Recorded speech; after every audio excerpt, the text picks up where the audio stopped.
Zechariah 12, New King James Version. The burden of the word of the Lord against Israel.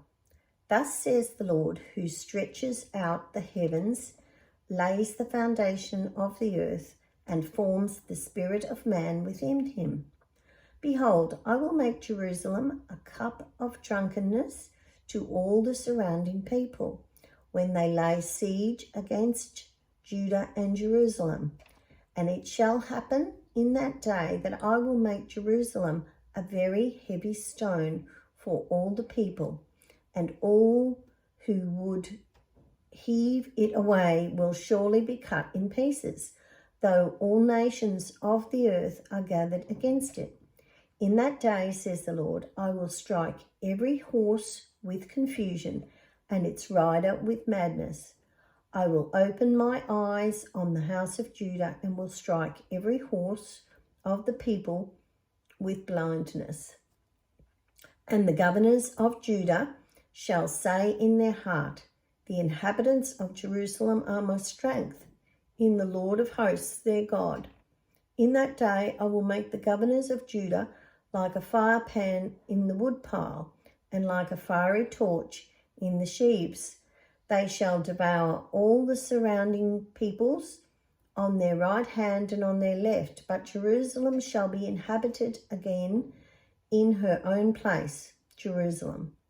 The Lord will save the tents of Judah first, so that the glory of the house of David and the glory of the inhabitants of Jerusalem shall not become greater than that of Judah. In that day the Lord will defend the inhabitants of Jerusalem. The one who is feeble among them in that day shall be like David, and the house of David shall be like God, like the angel of the Lord before them. It shall be in that day that I will seek to destroy all the nations that come against Jerusalem. And I will pour on the house of David and on the inhabitants of Jerusalem the spirit of grace and supplication.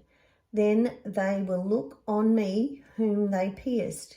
Yes, they will mourn for him as one mourns for his only son, and grieves for him as one grieves for a firstborn. In that day there shall be a great mourning in Jerusalem, like the mourning at Hadad Rimmon in the plains of Megiddo. And the land shall mourn, every family by itself, the family of the house of David by itself, and their wives by themselves, the family of the house of Nathan by itself, and their wives by themselves, the family of the house of Levi's by itself, and their wives by themselves, the family of Shimei by itself, and their wives by themselves, and all the families that remain, every family by itself, and their wives by themselves.